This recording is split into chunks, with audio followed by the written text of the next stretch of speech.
आज हम देखेंगे कि प्रोजेक्ट वाइवा में आपको कैसे आंसर करना है। तो मैंने एक टॉपिक लिया था ऑनलाइन जर्नलिंग, तो मैं वही टॉपिक कंटिन्यू करती हूँ। मैं यहाँ पे आपको एक्सप्लेन करती हूँ कि कौन से टाइप के क्वेश्चंस आ सकते हैं और आंसर कैसे करना है। ठीक है, तो सॉफ्टवेयर एंड हार्डवेयर रिक्वायरमेंट। तो एक क्वेश्चन आ सकता है कि what is the software, what is the hardware that you have used. So you have to explain कि प्लेटफॉर्म आपने जो लिया है वो है iOS और एंड्रॉयड दोनों के लिए कंपैटिबल होगा। फिर आपको पाईचार्म का आईडी यूज किया है so that you can write programs using the Java and Java and Python. You can write the programs using PyCharm, and then you can write the history of PyCharm. You have to explain if you have included it in your database. अभी ये SQL database why you have used, because it's very easy to store and retrieve the queries in the database. So जो भी tables होंगे उसके जो constraints होंगे that you are going to apply in SQL, that you have to explain. अभी ये जो chapter number 4 है ये बहुत इंपॉर्टेंट है, इसके ऊपर आपको बहुत क्वेश्चंस आएंगे। Basically the first question is कि what are the basic modules in your project. तो what you have to answer is there are different modules. Module number 1 is we have created a home page which gives the user an option for registering or logging into the application. If the user is new, the user has to first register into the application. If the person is a old user, then the person has to just log in and enter the details. Now what is module number 2? Module number 2 is where user is recording the day-to-day activities every day. So every day user will open this app, and then different questions will be asked one after the other, and the user is going to rate the activities in the scale of 0 to 4, 0 being the minimum and 3 being the maximum value. So people questions may be asked like what is your mood today, so you can write if your mood is okay, then you can give a rating of 2 or 3. If your mood is very good, you can give a rating of 3, और आपका mood एकदम खराब है तो आप लिखो rating डालोगे 0. Okay, so this is how this application is used. Now next question that is asked is schema design. तो ये schema design क्या होता है, ये आपको एक्सप्लेन करना पड़ेगा एक्सटर्नल को कि ये देखिए ये जो है ये मेरा स्कीमा है। स्कीमा मतलब basically the tables that you have thought of कि जिसमें आपको डेटा स्टोर करना है। तो ये हो गया लॉगिन का स्कीम, लॉगिन पेज है। रजिस्ट्रेशन में आपको क्या क्या डेटा स्टोर करना है और किस टाइप के रिलेशनशिप होंगे। तो ये जो है ये मेनी टू वन रिलेशनशिप है। तो ये जो रिलेशनशिप आपको एक्सप्लेन करना है, प्लस फॉरेन की, प्राइमरी की, जहां पे भी आपने डाला है वो आपको स्कीमा डिजाइन में एक्सप्लेन करना पड़ेगा। फिर आपका नेक्स्ट डायग्राम जो बहुत इंपॉर्टेंट है, जो नेक्स्ट है वो आता है कि टेबल्स। आपने टेबल्स कैसे डिजाइन किए। तो ये देखिए डेटा इंटीग्रिटी एंड कॉन्स्ट्रेंट्स। तो इसमें क्या है, मैंने पहला जो लिखा है वो है रजिस्टर डिटेल्स। तो रजिस्टर डिटेल्स में क्या आ गया, user name, password and email. So the user will enter the user name, password and the user will get registered. फिर नेक्स्ट आता है लॉगिन। लॉगिन में user name and password is used for login.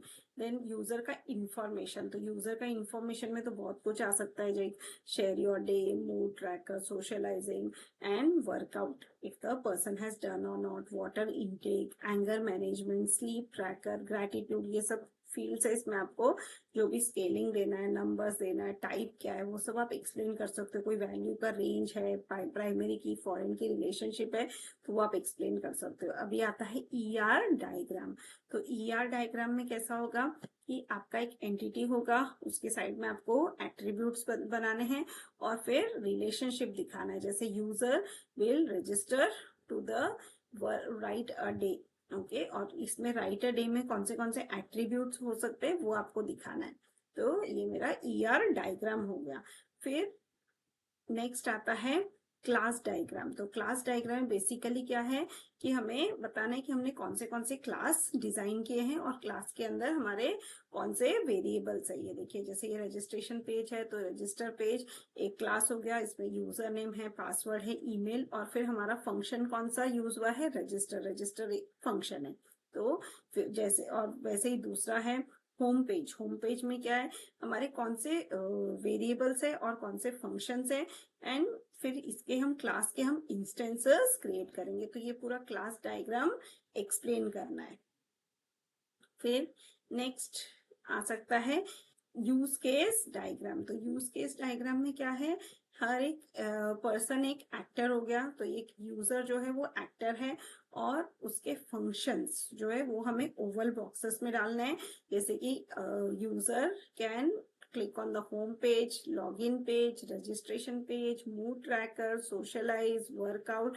तो ये सारे जो pages है उस पर वो क्लिक करेगा and is going to use these pages. That is why the user is the actor and these oval boxes contains the functionalities the user is going to do on the project.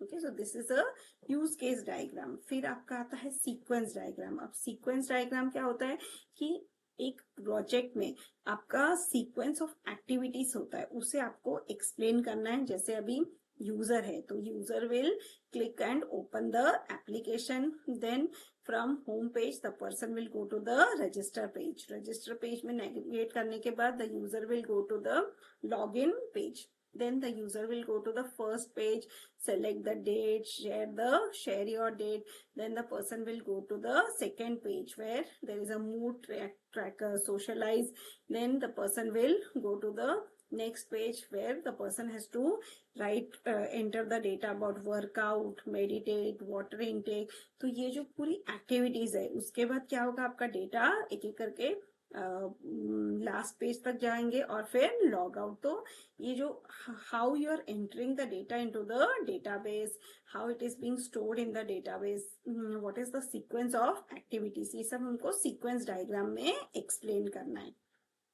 फिर आता है activity diagram. तो activity diagram में क्या है, basically what is the activities we are doing it in our project. तो पहला activity क्या है, register into the app, then log in into the app, then go to the mood tracker, then go to socialize, then go for workout। तो ये सारी चीजें आपको एक एक करके एक्सप्लेन करनी है इन द एक्टिविटी डायग्राम।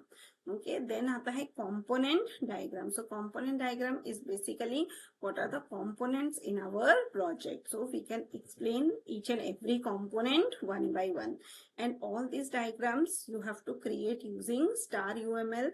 तो star uml का आप वीडियो देख सकते हैं कि how to create it। Menu tree, अब ये जो मेन्यू ट्री है ये क्या है कि होम पेज में आप क्लिक करते हो तो आपको कौन से मेन्यू दिखेंगे। पहले आपको दिखेगा रजिस्टर पेज, रजिस्टर के नीचे आ जाएगा user name, password and email ID, फिर आएगा लॉगिन पेज, उसके नीचे यूजर नेम एंड पासवर्ड, फिर आएगा फर्स्ट पेज, सेकंड पेज। तो ये सब आपको एक के बाद एक मेन्यू में दिखेगा। तो अभी आपने क्या होगा, रफली एक आइडिया बनाया होगा अपने प्रोजेक्ट का कि how you are going to use your menu, so that you have to show it in the menu tree। and next comes your event diagram। event diagram क्या है, ये देखिए इवेंट्स कौन से हमारे प्रोजेक्ट में। तो पहला आ गया होम पेज। होम पेज में इवेंट्स क्या है, that proceed, then what is the source is the application, activity कौन सी है, और what is the response that application will open. Registration में क्या हो जाएगा, जैसे यूजर का इंफॉर्मेशन मिलेगा, then the app will register the user and the registration successful, this message will be send to the user, then log in. तो ये सारी जो भी एक्टिविटीज है वो आपको एक एक करके यहाँ पे लिखना है। Okay, then security issues. तो अभी सिक्योरिटी इश्यूज क्या होता है कि प्रोजेक्ट में आपका जो भी डेटा है वो यूजर नेम और पासवर्ड आपने रखा है, that is why your information is secure. So you have to explain it that yes you have thought about the security of your project and you have given username and password so that your data is secure। So basically, have you taken care of privacy of the data of user or not, that is taken care in this। Then comes your test case design। So you have to explain what are the test cases you have designed in your project, and finally you have to write the references and bibliography। So I hope this video was useful. Thank you.